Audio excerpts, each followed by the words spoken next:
Hello everyone, स्वागत है आपका पाठशाला ऋषिकेश के यूट्यूब चैनल पर। एसएससी का एग्जाम हो, उत्तर प्रदेश पुलिस हो या उत्तराखंड पटवारी एग्जाम्स हो, उसमें हम जीएस पार्ट में इंडियन ज्योग्राफी, भारतीय भूगोल ज्योग्राफी के एमसीक्यू को कवर करेंगे। एमसीक्यू के साथ साथ हम कॉन्सेप्ट पे भी बात करेंगे। आज हमारा जो ये वाला टॉपिक होने वाला है, ये वाली जो वीडियो लेक्चर होने वाली है, ये है हिमालय के वर्गीकरण। मतलब हम हिमालय से रिलेटेड क्वेश्चन और कॉन्सेप्ट को क्लियर करेंगे, है ना। जैसा आप जानते हैं कि भारत में जो हिमालय वाला हिस्सा है वो लगभग लगभग हमारा कुछ इस तरीके से है। थोड़ा सा इंट्रो पार्ट में मैं आपको बताता चलूं। हिमालय का वर्गीकरण जब किया गया, तो आपको हिमालय को देखते हुए लेह लद्दाख, जम्मू कश्मीर से होते हुए अरुणाचल प्रदेश जाना है। जो यहाँ पर तो सबसे ज्यादा ब्रॉड है, यानी कि लद्दाख और जम्मू कश्मीर की तरफ, या यूं कहें कि पश्चिम की तरफ बहुत ज्यादा ब्रॉड है हिमालय, और पूर्व की तरफ जाते हुए वो थोड़ा सा संकीर्ण होने लगता है। तो हमें इसी को आज पढ़ना है। क्वेश्चन से शुरुआत करेंगे और कॉन्सेप्ट को समझाते हुए आपको सारी चीजें करूंगा। तो आप ध्यान दें कि भारतीय भूगोल के इससे पहले भी 2 पार्ट आ गए हैं। ज्योग्राफी के सारे एमसीक्यू प्रैक्टिस सेशन के हिसाब से आपके साथ तैयार होंगे और एग्जाम्स में 110% वहां से क्वेश्चन आएगा, क्योंकि एनसीईआरटी और प्लस प्रीवियस ईयर क्वेश्चंस मैंने रखे हुए हैं। चलिए पहले एक छोटी सी जानकारी ले लेते हैं। पाठशाला ऋषिकेश कोचिंग इंस्टीट्यूट के लिए सभी ऑफलाइन बैचेस, इन सभी एग्जाम्स के लिए, एसएससी हो, डिफेंस एग्जाम हो, एफकेट सीडीएस हो, उत्तराखंड ग्रुप सी या उत्तर प्रदेश के एग्जाम्स हो, उन सभी एग्जाम्स के लिए हमारे ऑफलाइन बैचेस स्टार्ट हो गए, तो आप एनरोल कर सकते हैं। पहले क्वेश्चन की तरफ देखिएगा, ध्यान से समझने की कोशिश करिएगा कि क्वेश्चन क्या कह रहा है। 2 स्टेटमेंट है, दोनों में से एक या तो सही है या एक गलत है, या दोनों सही है और उसकी वो सही व्याख्या करता है। हिमालय से निकलने वाली सभी नदियां सतत वाहिनी हैं। हिमालय, दूसरा स्टेटमेंट है, हिमालय अपनी वर्षा का अधिकांश दक्षिणी पश्चिमी मानसून से प्राप्त करता है। पहली लाइन का मतलब है कि हिमालय से जो नदियां निकलती हैं वो 12 मासी है, सतत वहनी है, लगातार बहने वाली है। बिल्कुल बात सही है। कहा हिमालय अपनी वर्षा का अधिकांश दक्षिण पश्चिमी मानसून यानी कि साउथ वेस्ट मानसून से प्राप्त करता है। तो देखो दोनों चीजें, एक बात समझना, पहले स्टेटमेंट सही, दूसरा स्टेटमेंट भी सही है। हिमालय अपनी वर्षा का अधिकांश भाग, भारत में लगभग 76% जो बारिश होती है वो साउथ वेस्ट मानसून से या दक्षिण पश्चिम मानसून से होती है। ठीक है, तो दोनों सही है, लेकिन हिमालय बारिश होने से और नदियों के सतत वहनी होने से इन दोनों का कोई कनेक्शन नहीं है, मतलब वो उसकी सही एक्सप्लेनेशन नहीं है। तो दोनों सही तो हैं पर एक्सप्लेनेशन सही नहीं है। आप कहोगे ऐसा क्यों? तो देखो, जो हिमालय की नदियां है ना, वो हिमानी या ग्लेशियर से पानी लेती हैं, मतलब वो ग्लेशियर वहनी है। एक छोटा सा एग्जांपल एक क्वेश्चन के माध्यम से मैंने लिया, जिसमें हिमालय जो है वो बर्फ से ढका हुआ क्षेत्र है। अब आते हैं ये हिमालय की उत्पत्ति कैसे होती है। तो ध्यान देना, एक टर्म आती है प्लेट विवर्तनिकी सिद्धांत, प्लेट टेक्टोनिक थ्योरी के अनुसार हिमालय की उत्पत्ति यूरेशियन प्लेट, बिल्कुल, और भारतीय प्लेट के आपस में टकराने तथा इन प्लेटों के बीच में स्थित टैथिस सागर, कौन सा सागर? टैथिस सागर के अवसादों में वलन का वर्ड का मतलब है फोल्ड हो जाने के कारण हुआ। दो प्लेटें आपस में टकराई और उन टकरानों के फोल्ड होने की वजह से माउंटेन रेंज हिमालय का निर्माण हुआ, ऐसा कहा जाता है। किसने कहा? प्लेट टेक्टोनिक जो थ्योरी है, जो दी है जर्मन जगह के जर्मन वैज्ञानिक हैं, नाम है अल्फ्रेड वेगनर ने ये सिद्धांत दिया, और इससे हमें पता चला कि टैथिस सागर के ऊपर अवसाद पड़ने से, वलन पड़ने से कुछ इस तरह की आपको पिक्चर दोनों देखने को मिल सकती है। आप दोनों पिक्चर को देखिए, स्क्रीनशॉट ले लीजिए, और दो प्लेटों के टकराने से, फोल्ड होने से, देखिए विश्व में जितनी भी बड़ी माउंटेन रेंज बनी है वो वलन पड़ने के कारण या फोल्ड हो जाने के कारण पड़ी है। क्योंकि एक सामान्य बात बताई गई कि देखिए, कभी हमारा जो समाज था वो पेंजिया भूमि का हिस्सा और पैंथालासा में बटा हुआ था। ठीक है, पैंथालासा में बटा हुआ था। पूरी पृथ्वी कुछ बड़ी प्लेटों और कुछ छोटी प्लेटों से निर्मित हुई है। उसी में से दो प्लेटों के नाम आपको पता चला, एक यूरेशियन प्लेट है, एक भारतीय प्लेट है, जो आपस में टकराए और हिमालय जैसी रेंज का निर्माण हुआ। अब जब इसका निर्माण हुआ तो इसका स्ट्रक्चर क्या देखने को मिला, तो देखिए वलय पड़े, वलन हुए और उसके आधार पर हिमालय को कुछ क्षेत्रों में बांटा गया। हिमालय की एज के हिसाब से, आयु के आधार पर क्या कहा गया ट्रांस हिमालय, वृहद हिमालय, लघु हिमालय, ब्रह हिमालय। तिब्बत वाला क्षेत्र ट्रांस हिमालय, बाहरी हिमालय भी कहा जाता है, पार हिमालय भी कहा जाता है। क्या कहा जाता है?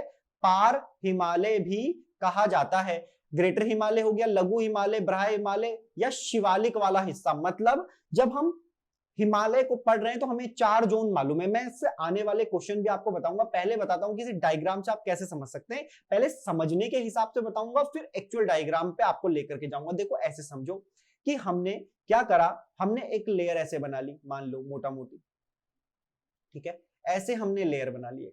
जो हमने ये वाला हिस्सा लिया, ये वाला जो हमने हिस्सा लिया, इसको हमने कहा ट्रांस हिमालय, ठीक है, ट्रांस हिमालय यानी कि बाहरी हिमालय। अब इसी के पास एक ट्रांजिशन जोन आया। क्या आया? एक ट्रांजिशन जोन आया। इस ट्रांजिशन जोन को हमने नाम दे दिया। इस ट्रांजिशन जोन को हमने क्या नाम दिया? इस ट्रांजिशन जोन को हमने एक लेयर का नाम दिया और इसको कह दिया ITSZ। ITSZ का मतलब है इंडस यानी कि सिंधु, सांगपो, सोत्रे जोन। सोत्रे का मतलब होता है धागा, महीन धागा, जुड़ा हुआ हिस्सा। और इसके ठीक बाद जो हिस्सा आया उसको हमने कहा ग्रेटर हिमालय। क्या कहा? ग्रेटर हिमालय। आ रही है इतनी बात समझ में? इसे हमने कहा ग्रेटर हिमालय। अब इसके ठीक बाद अगर देखा जाए तो फिर से एक ट्रांजिशन जोन बना, और इस ट्रांजिशन जोन को हमने कहा MCT। MCT का मतलब है मेन सेंट्रल थ्रस्ट, ठीक है, MCT। फिर उसके बाद एक दूसरा लेयर आया हिमालय का, जिसको हमने नाम दिया लेसर हिमालय या मिडिल हिमालय। लेसर हिमालय या मिडिल हिमालय, ठीक है। किसको कहा? इस वाले हिस्से को हमने कहा लेसर या मिडिल हिमालय। मतलब आप कह सकते हैं कि ग्रेटर हिमालय और लेसर और मिडिल हिमालय के बीच में एक थ्रस्ट आई है जिसका नाम है मेन सेंट्रल थ्रस्ट, ठीक है। MCT यहां पर मैं इनकी फुल फॉर्म लिख दे रहा हूं कि ये क्या है। ये है मेन सेंट्रल थ्रस्ट, ठीक है। एक आती है MBT, बस MBT आएगी तो मेन तो कहेंगे, मुख्य कहेंगे, बाउंड्री MBF है ना, मेन बाउंड्री फॉल्ट। देखो थोड़ा सा समय लगेगा, आपको धैर्य बना के रखना, आपको ये बात समझ आ जाएगी। इसके ठीक नीचे वाली जो हिस्सा आया जिसको हमने नाम दिया शिवालिक। क्या नाम दिया? शिवालिक। इंग्लिश में भी और हिंदी में भी नाम दिया शिवालिक वाला हिस्सा। तो इन दोनों के बीच में जो जोन आया, किसके बीच में? लेसर हिमालय और मिडिल हिमालय के बीच में, इसको नाम दिया हमने MBF, ठीक है, मेन बाउंड्री फॉल्ट। तो ये थोड़ा सा आपको ध्यान रखना है। आपको मैं छोटी छोटी चीजें समझाता हुआ चलूंगा और पूरा समझाऊंगा। यानी कि हिमालय को 4 भागों में बांटा गया, ट्रांस हिमालय, वृहद हिमालय, लघु हिमालय, ब्रह हिमालय, बाहरी हिमालय। ये वास्तव में हमारे मैप के ऊपर कैसा है, तो ये मैप के ऊपर कुछ इस तरीके से दिखाई देगा। आप उसे उस तरीके से भी बांट सकते हैं समझने के लिए, लेकिन वास्तविक ऐसा है। देखिएगा, यहां से जो बाहर वाला हिस्सा है, इंडिया से जो बाहर वाला हिस्सा है, इसी को कहा गया पार हिमालय। क्या कहा गया?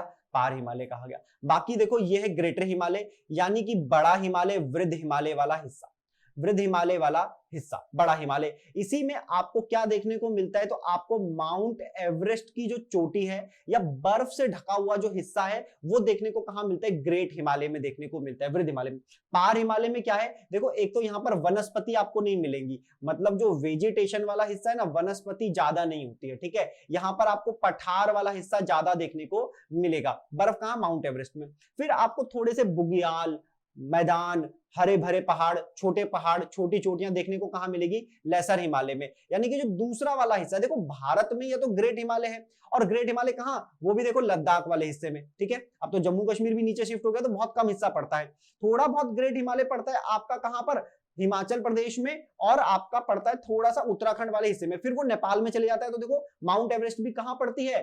माउंट एवरेस्ट पड़ती है नेपाल में, ठीक है। उसके बाद सिक्किम वाले हिस्से में कंचनजंगा में पहुंच जाओगे, फिर थोड़ा सा आपको कहां देखने को मिलेगा, अरुणाचल असम वाले हिस्से में देखने को मिलेगा। फिर हमारे पास आ जाओ तीसरा वाला, हमने बोला लेसर और मिडिल हिमालय भारत में लगभग काफी है। फिर उसके बाद आ जाता है शिवालिक वाला हिस्सा, और शिवालिक के ठीक बाद आता है गंगा प्लेन, है ना, या गैंगीज प्लेन जिसे आप कहते हैं, आप कहेंगे गंगा प्लेन आ जाता है, शिवालिक के ठीक बाद आ जाता है। तो ये जो हिस्सा है ये है हिमालय का वर्गीकरण 4 प्रकार से। ये बार बार क्वेश्चन आते हैं, अक्सर क्वेश्चन आते हैं कि एमसीटी, है ना, या माफ कीजिएगा एमबीएफ और एमबीटी, ये फॉल्ट जो है, ये जो थ्रस्ट है, ये किन हिमालयों के बीच है। तो इससे ठीक पहले मैंने आपको जो बात बताई है उसको आपको गौर से समझना है। आगे चलते हैं, क्वेश्चन भी करेंगे क्योंकि एमसीक्यू फॉर्मेट में आपको ज्यादा समझ आएगा। हिमालय की रचना समांतर वलय श्रेणियों से हुई है, जिसमें से प्राचीनतम श्रेणी है, देखिए चारों आपको देखने को मिलेंगे, 4 ऑप्शन इसमें है, शिवालिक, निम्न, वृहद और धौलाधार। देखिए अगर इसमें पार हिमालय होता तो आंसर क्या होता, आप कहेंगे पार हिमालय, दोबारा लिख दे रहा हूं, इसको ट्रांस हिमालय भी कहते हैं, ठीक है, ट्रांस हिमालय भी कहते हैं, तो ये आंसर होता, लेकिन ट्रांस तो नहीं है, तो ग्रेटर हिमालय जो है, ग्रेटर हिमालय वो हो जाएगा इसका आंसर। इतनी बात आ रही है आपको समझ में, है ना, बहुत आसान ये बात है, तो आपको ये चीज समझ आ रही होगी। चलिए आगे चलते हैं नेक्स्ट क्वेश्चन की तरफ। बृहत या ग्रेटर हिमालय, ग्रेट हिमालय, महान हिमालय, बड़ा हिमालय का दूसरा नाम क्या है? तो देखो मैंने आपको कहा था, 4 ऑप्शन देखिए, मैंने आपको कहा था कि जो ग्रेटर हिमालय वो कैसा हिमालय है, उसमें खूब बर्फ है, उसमें ग्लेशियर जमी, उसमें माउंट एवरेस्ट है, उसमें बड़ी चोटियां हैं, तो उसी का एक नाम हिमाद्री भी है। किसका एक नाम हिमाद्री है? ग्रेटर हिमालय का एक नाम हिमाद्री भी है। आगे देखिए, ठीक है, शिवालिक पहाड़ियां निम्न में से किसका हिस्सा है? शिवालिक पहाड़ियां अभी आपने पढ़ा, जब हम ट्रांस हिमालय की बात करते हैं, उसके बाद हम ग्रेट हिमालय की बात करते हैं, उसके बाद हम जिस हिमालय की बात करते हैं या तो वो लेसर हिमालय है या वो मिडिल हिमालय, मतलब मध्य हिमालय, ठीक है। उसके बाद वो क्या है, उसके बाद आ जाता है शिवालिक, यानी कि ये हिमालय का ही एक हिस्सा है, हिमालय का ही एक हिस्सा है, तो आप कहेंगे ये हिमालय का हिस्सा है, अरावली का नहीं, पश्चिमी घाट का नहीं, सतपुड़ा का नहीं। अरावली पश्चिमी घाट क्या है, कैसे हैं, इनके बारे में भी हम अगली वीडियो लेक्चर में जरूर जानेंगे। आगे चलते हैं, हिमालय पर्वत श्रेणियां निम्नलिखित में से किस राज्य का हिस्सा नहीं है? देखिए जम्मू कश्मीर के बनने से पहले 12 राज्य हुआ करते थे, अब जो हो गए हैं 2 यूटी, आप ले लो, एक ही राज्य को 2 यूटी में बना लिया तो 11 और 2 13 हो जाएंगे, फिलहाल 12 राज्य के हिसाब से समझिएगा। हिमालय पर्वत श्रेणियां निम्नलिखित में से किस राज्य का हिस्सा नहीं है बोला है? तो देखो उत्तराखंड का तो है, सिक्किम का है, उत्तर प्रदेश का है, लेकिन किसका नहीं है? तो भैया उत्तर प्रदेश का हिस्सा नहीं होंगे। ये कहा गया है, ये बताने के लिए कि आपको ये समझ आ जाए कि देखो वो लद्दाख से, ठीक है, वो लद्दाख से लेकर और अरुणाचल प्रदेश तक फैले हुए हैं। यही हमने मैप में भी देखा था, तो उसी के हिसाब से देखिए जम्मू कश्मीर, अब ये यूटी है तो एक राज्य हो गया, जम्मू कश्मीर एक यूटी हो गया, लद्दाख एक यूटी हो गया, 2 हो गए। हिमाचल प्रदेश है, उत्तराखंड, सिक्किम, अरुणाचल प्रदेश, मेघालय, नागालैंड, मणिपुर, मिजोरम, त्रिपुरा, इनके अलावा असम और पश्चिम बंगाल के पहाड़ी हिस्से भी आ जाते हैं किसमें? हिमालय के अंतर्गत, ठीक है। तो ये आपको थोड़ा सा ध्यान देने की बात है। आगे चलिए, अगला क्वेश्चन बिल्कुल हिमालय रेंज से ही है, बहुत प्यारा क्वेश्चन है, आपने अक्सर सुना होगा अक्साई चीन, तो आज मैं आपको दिखा भी दूंगा अक्साई चीन कहां पर है। तो देखिए काराकोरम श्रेणी में है, शिवालिक में है, कश्मीर में है, लद्दाख पठार में है। तो देखना ये जो चाइना वाला हिस्सा है, जो 1962 की लड़ाई में उन्होंने हड़प लिया था, उसी को कहते हैं अक्साई चीन का हिस्सा, ठीक है, अक्साई चीन का हिस्सा, जो कि लगभग कहां पर पड़ता है? तो लद्दाख पठार वाले हिस्से में पड़ता है अक्साई चीन का हिस्सा। इतनी बात आ रही है समझ में? आगे चलो, अब थोड़ा सा और हिमालय को डीपली समझना। क्या आया है, एक टर्म आया है कि देखो प्रादेशिक विभाजन भी हम करते हैं, किसका? हिमालय का प्रादेशिक विभाजन। किन भाई साहब ने किया? सिडनी बुराड ने किया प्रादेशिक विभाजन। कैसे किया? नाम दिया उसको पंजाब हिमालय, कुमाऊं हिमालय, नेपाल हिमालय, असम हिमालय। देखो ये याद कर लो, ये एग्जाम में पूछा जाता है, ध्यान से समझना। सबसे पहले क्या किया हमने, इस वाले हिस्से को नाम दिया पंजाब हिमालय का, ठीक है, इस वाले हिस्से को नाम दिया हमने कुमाऊं हिमालय का, ठीक, इस वाले हिस्से को हमने नाम दिया नेपाल हिमालय का, और इस वाले हिस्से को नाम दिया गया असम हिमालय का। आप बोलोगे क्वेश्चन कैसा आता है। देखो जो ये निर्धारित किया गया ना प्रादेशिक विभाजन, इसकी जो सीमा बनाई गई वो बनाई गई नदियों के अकॉर्डिंग। तो मैं आपको बहुत क्लियर चीज बताऊंगा कि देखो सबसे पहले जो रिवर स्टार्ट हुई ना वो है सिंधु। अब सिंधु से शुरू होकर मामला गया सतलज तक, ठीक है। तो देखो सतलज इसकी पंजाब की तो एंड बाउंड्री है, कुमाऊं की स्टार्टिंग बाउंड्री हो गई। तो कुमाऊं के ठीक बाद आ गया, कुमाऊं की जो एंड बाउंड्री हुई वो काली नदी। काली नदी ने नेपाल की सीमा स्टार्ट करी और खत्म कहां पर हुई, देखो सिक्किम वाला हिस्सा है, यहां पर एक नदी बहती है, नाम है तिस्ता। तो तिस्ता ने नेपाल की बाउंड्री खत्म करी और असम की बाउंड्री की शुरुआत करी, और असम की बाउंड्री जाकर के लास्ट जो यहां पर ये दिखाई दे रहा है ये कहां पर आकर के रुकी, तो एक रिवर है ब्रह्मपुत्रा के पास, नाम है दिहांग रिवर। दिहांग रिवर। तो पंजाब हिमालय, कुमाऊं हिमालय, नेपाल हिमालय, असम हिमालय, ये सारी जो बातें आपको समझ आ रही होंगी, ध्यान से समझ लेना कि ये इन नदियों के हिसाब से इसी तरह से विस्तारित करके इसको बांटा गया है, समझने के हिसाब से, पढ़ने के हिसाब से। आपसे एग्जाम में क्वेश्चन पंजाब हिमालय की लंबाई लेंथ, कुमाऊं की लंबाई लेंथ, कौन सी नदियों के बीच में नेपाल कुमाऊं हिमालय पड़ता है, तो बहुत आसान कॉन्सेप्ट है। जैसे ही बोला पंजाब, सिंधु सतलज सब जानते हैं, कुमाऊं बस उसके बाद लगा दीजिए कि कुमाऊं हिमालय, पंजाब के बाद कुमाऊं हिमालय, फिर नेपाल, फिर असम हिमालय, ठीक है। सबसे लास्ट नदी कौन सी लगा दो, दिहांग लगा दो, क्योंकि ब्रह्मपुत्रा के पास है। कुमाऊं हिमालय शुरू होगा सतलज पे, क्योंकि पंजाब खत्म हो रहा है, और कहां पर, नेपाल हिमालय कुमाऊं। तो बहुत बेसिक चीज है, डायग्राम बना के समझ लो, छोटा समझना है छोटे तरीके से समझ लो, रट्टा मारने वाले लोगों रट्टा मार लो। देखो अब कुछ बातें हैं, सिंधु सतलज नदी के बीच में पड़ता है पंजाब हिमालय, 560 किलोमीटर इसका एरिया है। कितना है, 560 किलोमीटर इसका फैलाव है। कश्मीर हिमालय, हिमाचल हिमालय इसी में है, काराकोरम, लद्दाख, पीर पंजाल, जास्कर, धौलाधार पर्वत श्रेणियां भी इसी में है।